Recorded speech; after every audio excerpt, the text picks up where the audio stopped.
né, um videozinho, né, que o nosso amigo vai estar fazendo ali, tá? Então aí nós temos o Brasil após o Estado Novo, né, que é após 1945.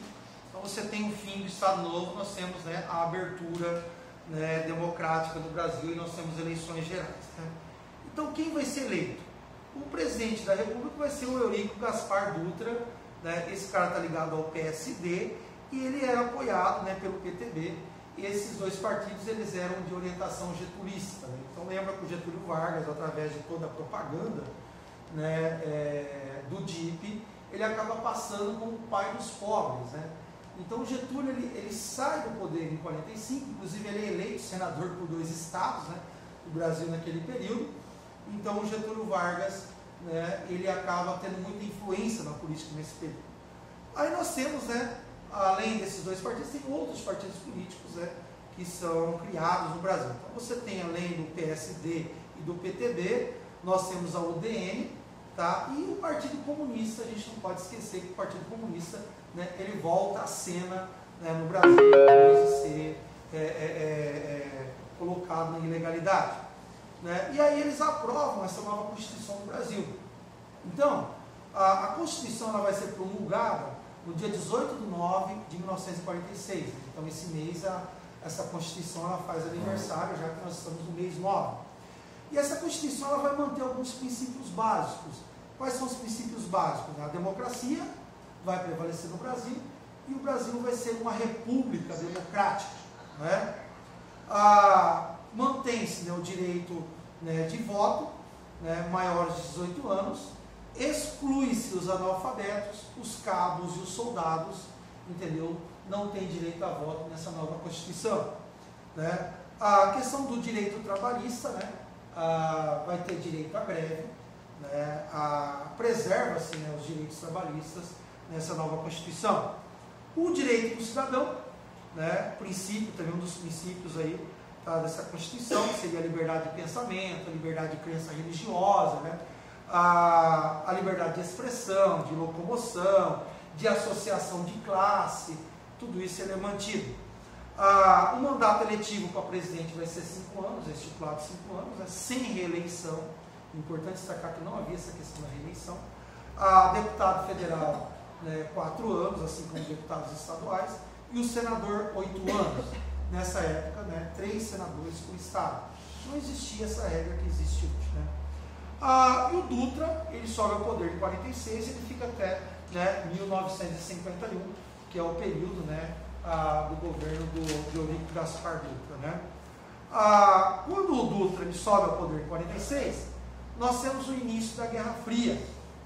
Então nós temos que lembrar que a Guerra Fria é esse embate entre Estados Unidos e União Soviética, Estados Unidos capitalista, União Soviética, né, socialista, e nós temos, né, uma aliança do Dutra com os Estados Unidos.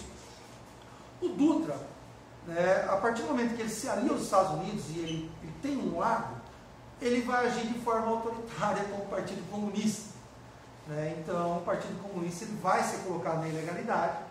O Dutra ele vai suspender o direito de greve, ou seja, acaba se posicionando contra os trabalhadores no Brasil, né? E não vai ceder, obviamente, um aumento salarial, né, aos trabalhadores. No plano político, né, ele adota, né, essa estratégia, e na parte econômica, o Dutra ele adota o plano SALT. O objetivo seria investimento nas áreas de saúde, por isso SALT, né, saúde, alimentação, né, transporte e energia no Brasil, tá? Os mais sacrificados nesse período são os trabalhadores. Eles vão perder o poder de compra porque aumenta-se a inflação no Brasil nesse período. O salário, né, ele está, né, estagnado, né? O Dutra ele abandona, né, o nacionalismo, né, aquela ideia do Vargas, né? Então toda a política nacionalista do Vargas é abandonada pelo Dutra, né? E toda aquela reserva que nós tínhamos conseguido durante o governo do Vargas, o Dutra ele acaba gastando, né, com coisas supérfluas e não foi aplicado no desenvolvimento do país. Quando, né, ele desconfiou da mão, né, as reservas já estavam, né, muito abaixo e acabou não dando tempo, né. Termina-se o governo do Dutra, aí nós temos eleições no Brasil né, em 51, e o Getúlio Vargas ele volta à cena política mais ou menos, né, novamente no Brasil em 51, e ele vai ficar até 1954. O Vargas na época tinha 68 anos de idade, né, ele vai vencer as eleições com 48%, tá, ok, dos votos, e o Vargas ele constrói essa figura de estadista, o pai dos pobres, né, tudo obviamente criado pelo DIP. A gente não pode esquecer da importância do DIP aí, e a questão da CLT. Então o Vargas ele retoma o nacionalismo econômico e político, tá, ok, de amparo aos trabalhadores urbanos, né? Só que o Vargas ele pega um país diferente. Por quê? Porque na época que ele estava no poder, que é de 30 a 45, durante o período de 37, né, 45, que é a época do Estado Novo, o Vargas ele tem um controle dos sindicatos. Então lembra que os sindicatos são associados ao governo. Então, quer ou não quer, ele tem um controle sobre os trabalhadores. Agora o Vargas já não tem mais isso, né? Ao adotar essa política nacionalista, o Vargas ele se torna um inimigo, né, das forças internacionais. Então você vai ter dois grupos, vai ter nacionalistas e entreguistas, né? O nacionalista que defende, né, aquela política nacional, a indústria nacional. Os entreguistas é a abertura, entendeu, do país para o mercado externo, né? E o Vargas, né, inicia nesse período da campanha, né, o petróleo é nosso, e ele acaba, né, fundando, né, a Petrobras, tá, em 1953, ele cria, né, a Petrobras. Tá. O Vargas ele tinha umas ideias que acaba tornando ele, né, inimigo, né, não só da indústria internacional, né, mas do próprio Estados Unidos não via mais o Vargas, né, com bons olhos, né, porque o Vargas ele queria limitar, né, a remessa de lucro das empresas multinacionais que se encontravam no país. Então o Vargas queria aprovar uma lei de remessa de lucros, né. Além disso, né, ao criar a Petrobras, os Estados Unidos não veem com bons olhos, né, a criação da Petrobras. Então você tem uma violenta relação, né, dos entreguistas nessa política do Vargas. O governo dos Estados Unidos também, né, se desagrada com a criação da Petrobras e obviamente pela lei, né, de remessa de lucros também. Aí nós temos a UDN, que está ligada aos entreguistas, e a UDN, que é a União Democrática Nacional, conspira pela queda do Getúlio Vargas. Então o Getúlio Vargas, né, apesar de ele adotar uma política trabalhista, né, nacionalista, né, que o trabalhador tinha que desfrutar do progresso que ele mesmo criou com o seu trabalho, né, o Vargas ele tem como ministro do trabalho o João Goulart, e o João Goulart ele é o cara, né, que tinha uma proposta de aumentar o salário em 100% dos trabalhadores. E só que a pressão é tão grande quanto o Vargas que ele acaba demitindo o João Goulart, mas ele acaba aprovando, né, o projeto do João Goulart, e ele acaba aumentando em 100%, né, o salário mínimo dos trabalhadores, que vai deixar descontente, obviamente, a imensa classe dos patrões, né, dos empresários do Brasil, né? Então começa uma crise política, né, no governo Vargas, uma crise sem precedentes, porque você tem o UDN, a imprensa, né, de oposição começa a atacar o Getúlio Vargas, e você tem uma conspiração para a derrubada, né, e a queda do Vargas, né? O Carlos Lacerda, ele era um cara que atacava muito o Getúlio Vargas, né? E o Carlos Lacerda ele vai acabar sofrendo um atentado na rua Toneleiros. E esse atentado, né, o Lacerda, né, ele não morre, né, mas o amigo dele, que era o major, né, da aeronáutica, Rubem Vaz, ele acaba sendo morto nesse ataque. E na investigação, eles chegaram ao Gregório Fortunato. O Gregório ele era, né, o chefe da guarda presidencial do Vargas. E aí a pressão era muito grande sobre o Vargas, os militares começam a manifestar, né, que o Vargas renuncie, né, exige essa renúncia. O Vargas ele diz que ele só sai do palácio morto, e é o que acontece. Tá? Ele acaba se suicidando, né, em agosto de 54, com um tiro no peito. Ele deixa uma carta testamento nesse período. Isso é um momento de comoção, né, nacional, porque a carta testamento é lida em cadeia nacional, as pessoas vão às ruas, né, depredam o jornal do Lacerda. O Lacerda é obrigado inclusive a fugir, entendeu, do país, né, e aí nós vamos ter uma sucessão, né, de caras que vão assumir, né, como o Café Filho, o Carlos Luz, o Nereu Ramos, que assume, né, até as eleições que vão acontecer, né, em 1955. As eleições acontecem, né, E quem vai ganhar as eleições é mais uma vez alguém de orientação do Vargas, que é o Juscelino Kubitschek, o JK. O JK ele ganha as eleições em 55, ele vai ficar no poder de 56 até 1961. Quando o JK ele ganha, os militares não queriam deixá-lo assumir. Os militares e a UDN não queriam deixar assumir. Cria-se ali, inventa uma argumentação jurídica, cria-se esse termo que não existia. Né?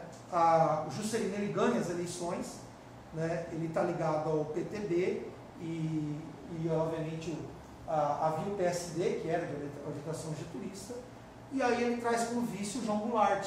O João Goulart, que era o ministro, né, do trabalho do Getúlio. Nessa época você poderia votar alguém para presidente e outro para vice-presidente, que era de outra chapa. Né? Mas aí o general, né, o Henrique Teixeira Lott, ele entra no meio dessa briga, ele é o ministro da guerra, ele desmonta essa conspiração e ele garante a posse, né, do JK. Então, o JK, ele é lembrado, né, na política do Brasil como, né, um político desenvolvimentista, porque o JK ele cria um plano de metas, que é fazer o país crescer 50 anos em 5. Né? Ele vai privilegiar 5 setores, que é o setor de energia, transporte, alimentação e indústria, né, que seria a indústria de base, e a educação. A educação que menos vai receber dinheiro. É nesse momento que o Brasil ele deixa, né, de ser influenciado, né, pela Europa, pela Inglaterra, que é investimento em linhas férreas, né, que seria o setor ferroviário, e passa, né, a investir em rodovias no Brasil. Por quê? Porque o JK ele adota uma política desenvolvimentista, mas baseada em empréstimos, né, estrangeiros, né, capital estrangeiro, capital, né, nacional, e aí você tem, né, essa política desenvolvimentista, né, voltada principalmente para a construção de rodovias e estradas aqui no Brasil. Nós temos algumas realizações do JK, como construção de vasos de usinas hidrelétricas. Né? Nós temos ali várias indústrias, diversas indústrias automobilísticas, né, que vêm para o Brasil, principalmente nos Estados Unidos, como a Ford, né, a Chevrolet, tá, bem lembrado. A abertura de rodovias, tá, exemplo, nós temos a Belém-Brasília, ampliação, né, da produção de petróleo, né, a gente produzia 2 milhões de barris de petróleo por ano, vai passar a produzir 5 milhões. Aí nós temos a fundação, entendeu, de Brasília. Então, queira ou não queira, nós temos uma modernidade no Brasil, onde a classe média, né, ela vai ter acesso a vários eletrodomésticos, né, no Brasil. Só que essa modernidade está ligada a uma desigualdade muito grande, porque as obras, né, elas foram feitas com empréstimos estrangeiros. Né? Então, nós temos uma internacionalização da economia e isso acaba aumentando a nossa dívida externa. Então você tem uma política modernizadora, desenvolvimentista, mas ela é desnacionalizadora, entendeu? Porque daí você tem a entrada de muitas empresas multinacionais. O trabalhador reclamava muito do salário, quer dizer, tinha um problema muito sério, porque os preços aumentavam muito mais do que o salário do trabalhador. Né? Então você tem um desenvolvimento industrial, voltado principalmente para São Paulo, Rio de Janeiro e Minas Gerais. Nessa época o JK inclusive vai criar a Sudene, a Superintendência de Desenvolvimento do Nordeste, né? Só que ele vai ter poucos resultados. Mas o JK ele é muito lembrado também porque houve uma democracia liberal. Nessa época havia uma liberdade democrática, todas as correntes políticas podiam se manifestar, podiam manifestar suas ideias, exceto o Partido Comunista. Porque o Partido Comunista ele foi colocado na ilegalidade, né, logo que o Dutra assumiu o poder, já que o Dutra assumiu o posicionamento, né, de ficar ao lado dos Estados Unidos, portanto, né, adotou-se o lado, né, capitalista e se posiciona contra o socialismo soviético. Então, nessa época não houve cidadãos presos, né, por motivos políticos, né, nessa época que o Juscelino estava no poder. Tá? Quando o Juscelino sai em 61, nós temos novas eleições. E quem ganha para presidente é o Jânio Quadros. O Jânio Quadros, né, ele é um cara que não está aliado ao Getúlio Vargas. E o Jânio Quadros, ele ganha a eleição, né, e o vice do Jânio vai ser o João Goulart. Pois é. Né, que é o herdeiro político de Getúlio Vargas. O Jânio Quadros, né, teve uma carreira meteórica, né, na política, ele foi vereador, depois prefeito e governador, e de repente, né, ele chega, tem a presidência. O Jânio, quando ele ia para os comícios, ele chegava com a roupa toda amarrotada, né, um sanduíche, né, de pão com mortadela, tá? E ele tinha um discurso, né, muito carismático, e ele tinha uma vassoura, né, com o lema, né, da campanha dele: varre, vai, vassourinha, sujeira, tá, ok, do Congresso, de Brasília. Ele se posicionava contra a corrupção, né? E aí esse cara, né, ele chega ao poder, um político exibicionista, dramático, entendeu? Que utilizava a vassoura como símbolo da política. E era contra o comunismo. É uma coisa interessante porque ele se posiciona contra o comunismo, mas ao mesmo tempo ele defende uma política externa independente. Nessa política externa independente, né, ele acaba se aproximando da China e da União Soviética. China e União Soviética são socialistas, né? Aí o negócio começa a desandar. Além disso, o Jânio começa a se preocupar com questões muito minoritárias ao governo, como, por exemplo, vamos interferir no biquíni, é proibido o biquíni nas praias, a briga de galo, a questão da corrida de cavalo. Ele governava por bilhetinhos, né? E começou a se mostrar um cara um pouco autoritário, né? Mas assim, o que quebra realmente o Jânio Quadros é que ele resolveu condecorar o Che Guevara com a Ordem do Cruzeiro do Sul. Essa condecoração do Che Guevara com a Ordem do Cruzeiro do Sul, né, praticamente vai torná-lo um cara muito popular, principalmente diante, né, da indústria, né, porque daí o Che Guevara é comunista, socialista, vamos colocar dessa forma, né? O que ele faz? Quando ele perde o apoio, ele renuncia ao cargo, tá, em 25 de agosto de 1961. Só que era uma estratégia, ele acreditava que ele renunciava ao cargo, aí ia declarar que o cargo estava vago, e o povo ia para as ruas, e ele voltaria, tá, ok, a ser presidente, tá, voltaria nos braços do povo, e ele poderia governar de forma autoritária. Mas não aconteceu nada, a galera falou: tá vago o cargo de presidência, ninguém se manifestou. E o problema é que o João Goulart, ele não estava no Brasil. O João Goulart, ele se encontrava em visita oficial à China. Aí a galera falou: esse cara não vai, né? Sumiu, compreendeu? Então começou toda uma articulação para que o Jânio não assumisse, né? Aí assumiu a presidência o Ranieri Mazzilli, né, que era o presidente da Câmara naquele momento. A UDN vai tentar de toda forma impedir a posse do Jango, né, que é o João Goulart. Havia os contrários à posse. Você tinha ministros, militares, udenistas, grandes empresários, né, nacionais, estrangeiros. Quem era favorável à posse do Jango? Você tinha ali os sindicatos, porque o Jango ele era, né, um cara voltado para os trabalhadores, aumentou em 100%, né, o salário dos caras. Os profissionais liberais, os pequenos empresários. E criou-se no Brasil uma frente legalista liderada pelo Leonel Brizola, que era para o Jango assumir. E o Jango ele assume, mas ele assume um sistema parlamentarista, ou seja, não é presidencialismo. O Congresso diz: você vai assumir, mas vai ser um sistema parlamentarista. Quem manda é o primeiro-ministro. E o primeiro-ministro do Jango vai ser o Tancredo Neves. Só que se cria o parlamentarismo, né, e já se cria uma data que, olha, depois de tanto tempo nós vamos ter um plebiscito no país onde o povo vai decidir se vai ser parlamentarismo ou presidencialismo. Então, depois nós temos um plebiscito, se adota o presidencialismo no Brasil, e com a adoção do presidencialismo, né, o João Goulart assume, né, o poder como presidente. Aí é que está o problema, porque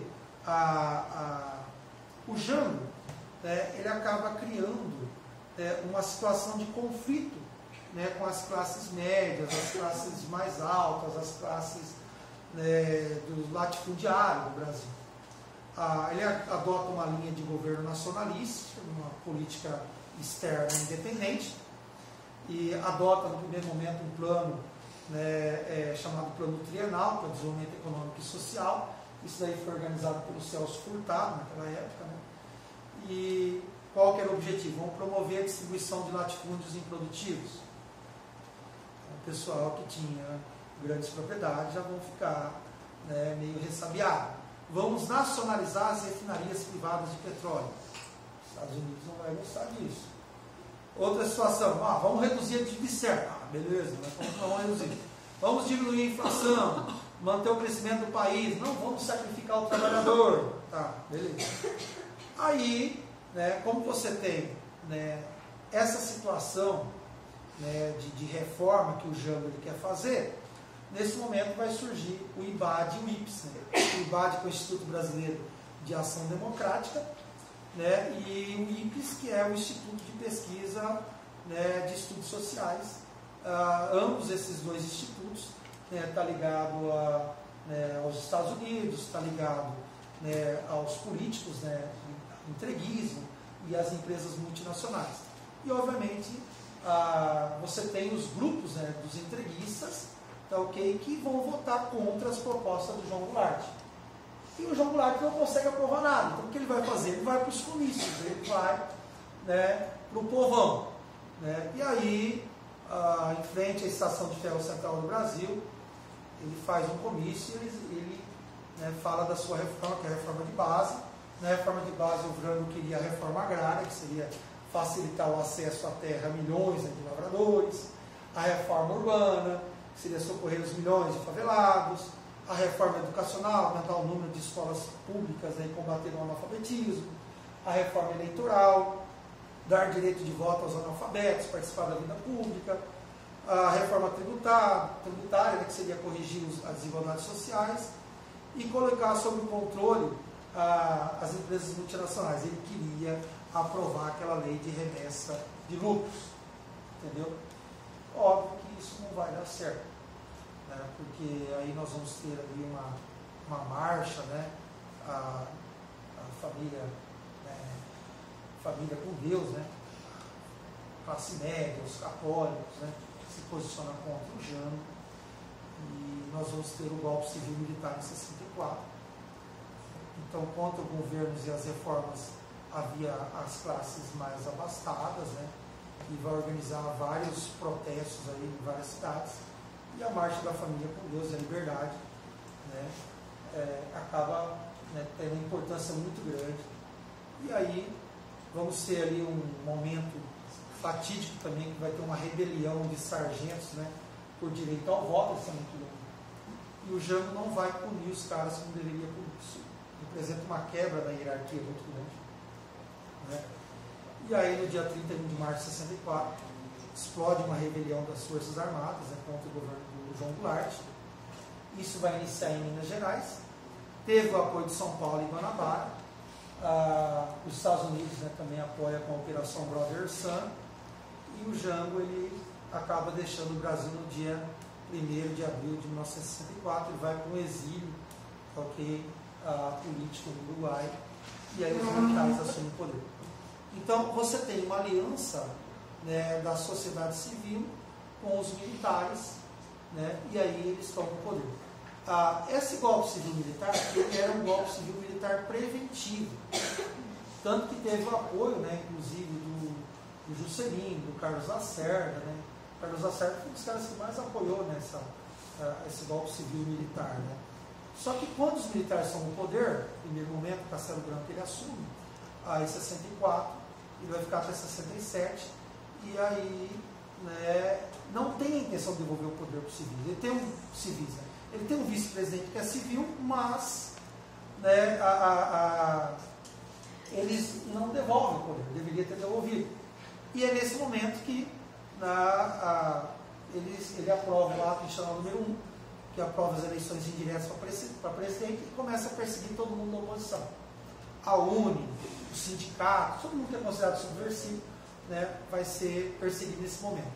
O Castelo Branco também, ele cria o AI2, que é a lei orgânica do bipartidarismo, ele cria a Arena, que está ligado com os militares, né, e cria o MDB, que hoje é o PMDB, que é a oposição. É importante destacar que nesse primeiro momento o MDB, né, ele apoia, né, os militares, só que todo o apoio, né, em determinado momento ele vai se desvirtuar e o MDB vai acabar se voltando contra os militares futuramente. O Castelo Branco também vai implantar o AI3, que é o ato institucional número 3. eleições diretas para governadores e prefeitos, né, das capitais, né, governadores das capitais, né, e a indicação, tá ok, aí, dos governadores, né, e os governadores iriam indicar os prefeitos, né, das capitais. Ou seja, ele cria alguns aparatos gradativamente, né, de repressão. Você mantém uma Constituição liberal, mas dentro dessa Constituição, aos poucos, você vai criando determinados aparatos, e esses determinados aparatos vai tornar essa Constituição, tá, esse governo de democrático, né, a autoritário. E o AI-4 convoca uma nova Assembleia Constituinte, entendeu, para o Brasil.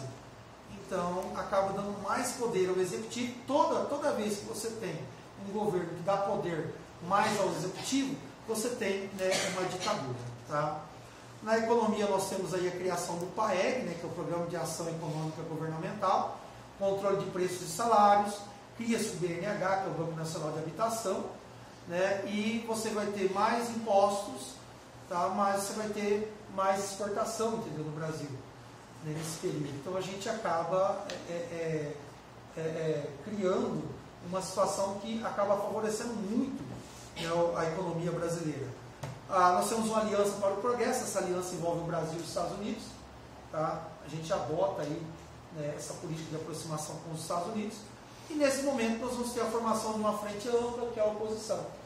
O Lacerda, que tinha se posicionado a favor, contra o JK, contra o Jânio Quadros, contra o João Goulart, e apoiou os militares, agora se posiciona contra os militares. Então, o Lacerda se une ao Jango, né, que é o João Goulart e ao JK, tá, okay? É uma união ilegal para poder combater, né, os militares. Obviamente, isso não vai dar certo, né, e essa galera acaba, né, sendo perseguida. Né. Então, esse momento nós temos uma atração, né, ou seja, uma abertura para o investimento estrangeiro, né, e o Brasil acaba recebendo muito investimento estrangeiro nesse momento. Quando o Castelo Branco sai, nós temos o Costa e Silva, que vai governar por um período de 2 anos, né, de 67, na verdade 3, 67, 68 e 69. Né? E o Costa e Silva, ele é o cara que vai implantar o AI-5. O AI-5 é o que mais cai, tá, em Enem e vestibular. Tá? Ele é de 1968. Porque o AI-5 ele vai contra todos os direitos humanos, né, e políticos. Né? Ele tira todos os direitos individuais. Não foi Médici? Tá? Não, é o Costa e Silva, em 68. Depois que vem o outro presidente. Então aí, música, teatro, filme, jornal, tudo vai ser passado pelo crivo, né, do AI-5. Tá? Ao fim do habeas corpus, né, qualquer um podia ser preso sem nenhum mandato, o direito a caçar mandatos nesse momento, pena de morte, prisão perpétua, tortura, quer dizer, tudo isso aí. Né? E o que vai motivar o AI-5? Nós tivemos a morte do estudante Edson Luiz, né, no Rio de Janeiro. Houve uma troca de tiro ali, o Edson acaba sendo morto, e aí você vai ter grandes manifestações do Brasil em 68. Tal. O enterro do Edson vai ser, entendeu, muito frequentado e muito discutido na imprensa, etc. E tal. Um monte de artista vai e tal. Tem a passeata dos 100 mil. E várias greves, né, que acontecem em Contagem e em Osasco. E, quer dizer, o 68 foi um ano muito quente disso. Internacionalmente, nós tivemos o movimento feminista, né, as mulheres, né, queimando o sutiã, o Luther King, entendeu, discursão lá nos Estados Unidos, o movimento hippie, entendeu, lá nos Estados Unidos. Né, nós tivemos o maio de 68 também na França, né, as universidades da Sorbonne. Quer dizer, você teve um ano muito complicado nesse período. Tá? Então, obviamente, essa situação, né, acaba provocando, né, o AI-5. Aí, quando o Costa e Silva ele sai em 69, não me lembro o que aconteceu com ele, se foi um infarto, um derrame, algo assim. Aí o Médici ele assume em 69, ele fica até 74. Então, aí nós temos os anos de chumbo, tá, no Brasil. Aí nós temos uma ampliação dessa repressão, né? Aí nós temos o DOI-CODE, né, o DOPS, né, o destacamento de operação, né, de formação, né, e o Centro de Operações, né, de Defesa Interna, tá, Departamento de Ordem Política e Social, que é o DOI-CODE e o DOPS. tá? Pertencentes ao exército. Então a galera é levada para lá, vários interrogatórios, torturas e etc. E aí você tem os movimentos de oposição também se recrudescem nesse momento, né, que o Médici está no poder. Nós temos a guerrilha urbana, temos a vanguarda popular revolucionária, Lamarck que comanda, nós temos a ALN, que é a Aliança, né, Libertação Nacional, com o Marighella, esses caras acabam sendo mortos depois. Nós temos o tropicalismo, né, com o Caetano, o Chico Buarque, né, o teatro de arena, né, o cinema novo. Então, tudo isso aí eram movimentos de oposição. E esse período é o período do milagre econômico brasileiro. Então, o Brasil chegou a crescer 11% o PIB, absurdamente, né, 11%, isso é maravilha. Né?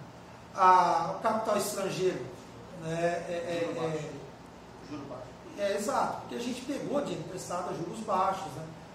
Mais importação, mais exportação. É nesse período que nós temos as obras faraônicas no Brasil. A ponte Rio-Niterói, por exemplo, foram 5 bilhões de dólares. A Transamazônica, 2 bilhões de dólares investidos. A Itaipu, que é binacional, 25 bilhões de dólares, né, de investimento, tá, nesse período aí, né, das obras faraônicas. E o governo aproveita-se desse milagre econômico, né, para frente Brasil, ninguém segura esse país, Brasil ama ou deixa, né. A Copa de 70 também fortaleceu o governo militar, tá, só que assim, tudo isso daí estava ligado a empréstimos. Então a nossa dívida externa aumentou absurdamente, havia uma concentração de renda muito grande nesse período, né. Você tinha uma boa economia, mas o IDH estava muito baixo. Por quê? Porque nessa época o arrocho salarial, né, o trabalhador ele era proibido, né, de fazer greve, então você trabalha com o patrão, você não recebe o salário que deveria receber, né, aí o resultado, o seu poder de compra diminui, a inflação ela aumenta, né, então não tinha muito o que fazer. Então quando acaba o governo do Médici, aí nós temos o Geisel e o Figueiredo para finalizar esse período. Aqui nós temos a abertura, essa abertura ela é gradual, ela é lenta, tá? Que é os próprios militares sabem que seria a abertura lenta e gradual. Né? Nesse momento nós temos a Lei Falcão, em 78, que é o controle da propaganda eleitoral. O objetivo é favorecer a arena nesse momento. É lançado o pacote de abril. Esse pacote de abril previa, né, o novo calendário eleitoral, quando deveria ter eleições, e as eleições indiretas para presidente viria a acontecer em 84. E seguimos os senadores biônicos. Por quê? Porque nessa abertura lenta e gradual, o governo militar deixou meio solto as eleições e, obviamente, o MDB ganhou força. Né? E aí, para poder corrigir isso daí, você ter um equilíbrio, ele cria um senador biônico para poder dar um equilíbrio. Tá? Então, nós temos a aprovação da lei da anistia em 79, porque nós temos a abertura lenta e gradual em 79. Essa anistia seria para todos, ela é discutida até hoje, tanto que o pessoal que está ligado à tortura, o torturador e o torturado, né, ele vai ser anistiado. Nós temos um atentado no Rio Centro, porque uma ala dos militares não queria isso daí, nessa abertura, devolveu o governo para os civis, em 82 esse atentado no Rio Centro não vai dar certo. E, finalmente, nós temos o fim do bipartidarismo, né, e é criado o PMDB, o PT, o PDT, o PDS, né, criado. Temos uma campanha direta já, né, em 83, a emenda Dante, que ela vai ser derrotada, né, inclusive o Sarney faz parte desse processo, né, que ele é um dos caras que vai dizer para os senadores, ou não vá votar, né, então faltou um monte de senador na votação da emenda Dante, ela foi derrotada. Né. E aí, né, nós tivemos eleições, né, em 85, né, na verdade, final de 85, e quem vai ganhar as eleições indiretas, né, vai ser o Tancredo Neves, e o Tancredo acaba morrendo, e o vice-presidente, que é o José Sarney, ele assume em 85 e fica até 1990. Aí é uma outra história que a gente vai falar, tá, na aula que vem, ok? Fechei.